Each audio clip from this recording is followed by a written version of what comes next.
সকল মুরব্বীদের, বর্তমান যে সমস্ত মুরব্বীরা এখন আমাদের মাথার উপর রহমতের ছায়া হয়ে আছেন, আল্লাহ পাক ওনাদের সকলকে দীর্ঘ নেক হায়াতে তৈয়বা দান করেন।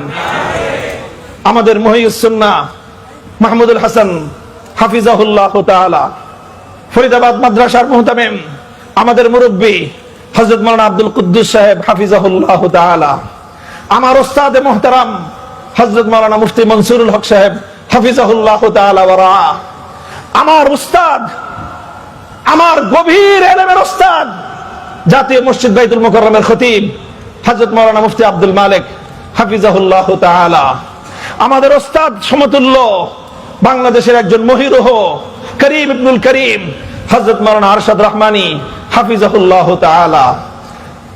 এভাবে আমাদের উস্তাদ সমতুল্য উম্মুল মাদারিস হাটহাজারী মাদ্রাসার হযরত মুহতামিম সাহেব হযরত মাওলানা খলিল আহমদ কুরাইশি হাফিজাহুল্লাহ তাআলা। এইভাবে যদি আমি নাম নিতে চাই, আমাদের আমির হেফাজত, আমি তো বলি উনি আমার আমির, শুধু আমাদের আমির নয়, উনি আমার আমির। এবং ওনার বর্তমান দিলের যে জ্বলন, ওনার হৃদয়ের যে কান্না, আমার দাবি হলো ওনার হৃদয়ের সেই কান্না আমি সবচেয়ে বেশি অনুভব করি। কারণ আমার জীবনের সবচেয়ে কঠিন সময়ে 3 বছরের হাসিনার জুলুমের জিন্দানখানায় আমি অনুভব করেছি আমার হৃদয়ে সান্ত্বনার পরশ হয়ে বুলিয়ে দিত আমির হেফাজত আল্লামা শাহ মুহিবুল্লাহ বাবুনগরীর দোয়া এবং তার স্নেহের পরশ। কাজেই আমি সেই আমার আমিরের কোনদিন কোন নির্দেশ অমান্য আমি করি না।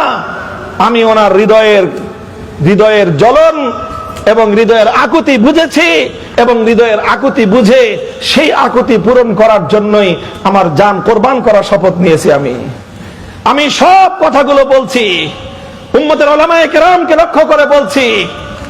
এই যে বড় বড় ইদারাগুলোর কথা বললাম, হাটহাজারী থেকে পটিয়া মাদ্রাসা, আমাদের যাত্রাবাড়ি মাদ্রাসা, আমাদের ফরিদাবাদ মাদ্রাসা, আমাদের জামিয়া কোরআনিয়া লালবাগ মাদ্রাসা, আমাদের এই সমস্ত ইতিহাসের একেবারে জ্বলন্ত এক একটা উজ্জ্বল নক্ষত্রের মতো জ্বলজ্বল করা তারকা প্রতিষ্ঠান, হাজার হাজার মুআল্লিম তৈরি করতেছেন আপনারা, যারা তালিমের মেহনতকে জিন্দা রেখেছে। হাজার হাজার মুবাল্লিগ তৈরি করতেছেন, সহিহ নাহজের উপর তাবলীগ চালাইতেছে।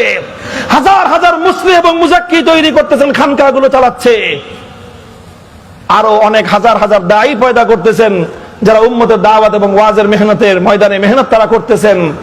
সব কিছু করতেছেন, কিন্তু আমার প্রশ্ন হলো, ফরিদাবাদ মাদ্রাসা থেকে এই পর্যন্ত কয়জন জাতীয় পর্যায়ে নেতৃত্ব দানকারী রাজনৈতিক নেতা আপনারা তৈরি করেছেন?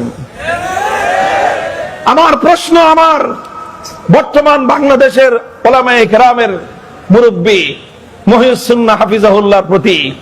আপনার যাত্রাবাড়ি মাদ্রাসা বিশাল মাদ্রাসা, মুআল্লিম, মুজাক্কি, মুসলিহ, মুবাল্লিগ সব তৈরি হচ্ছে, দাঈ ওয়াইজ তৈরি হচ্ছে, মুহাক্কিক তৈরি হচ্ছে, কিন্তু জাতীয় পর্যায়ে রাজনৈতিক নেতৃত্ব দেওয়ার মতো কয়জন আপনি রাজনৈতিক নেতা তৈরি করেছেন?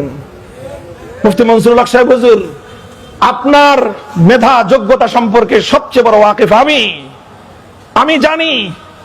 আপনার কাছে বিনীত প্রশ্ন যে আপনারা সব তৈরি করেছেন, আপনার জিন্দগির প্রায় 50 সালা মেহনতের মাধ্যমে কয়জন ব্যক্তি রাজনৈতিক ময়দানে নেতৃত্ব দিচ্ছে এবং আপনি তার সরপরস্তি করতেছেন?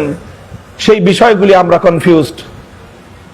আমি বলতে চাই যে কথা, উম্মতের সব লাইনে মেহনত যেরকম হওয়া জরুরি, কোন একটা লাইনের মেহনতকে এক চুল পরিমাণ আমি গুরুত্ব কমাচ্ছি না।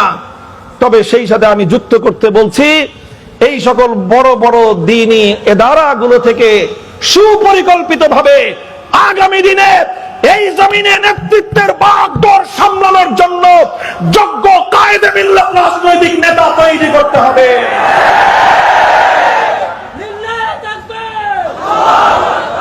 যদি আমরা সেই রাজনৈতিক নেতৃত্ব প্রতিষ্ঠা করতে পারি, ইনশাআল্লাহ এই জমিনে আমাদের তালিমের মেহনত, আমাদের তাবলীগের মেহনত, আমাদের তাজকিয়ার মেহনত, আমাদের দাওয়াতের মেহনত, এই সবগুলো মেহনত শুধুমাত্র সুরক্ষিতই থাকবে না, বরং এগুলোর পরিপূর্ণ সুফল আমরা ভোগ করতে পারবো।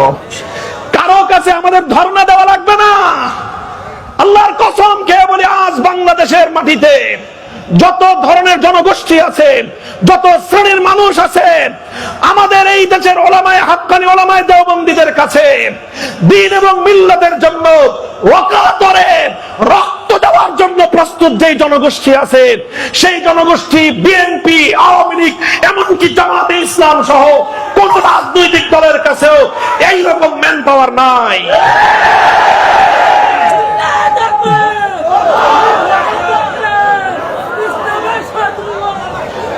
সুতরাং আমার আজকের আখেরি পয়গাম হলো এই, আল্লাহ নবীর সিরাত থেকে, সিরাতুন নবীর এই আলোচনাটা আমি করে গেলাম যে আল্লাহ নবীর জীবনের সবচেয়ে বড় ঐতিহাসিক বিজয় হিসেবে আল্লাহ পাক আখ্যায়িত করেছেন সেই দিনকে, যেই দিন আল্লাহ নবীর রাজনৈতিক বিজয় প্রতিষ্ঠিত হয়েছিল। আল্লাহ রাব্বুল ইজ্জত আমাদেরকে এই জমিনে আমাদের অধিকার এবং সম্মান মর্যাদা নিয়ে প্রতিষ্ঠিত থাকার তৌফিক দান করেন।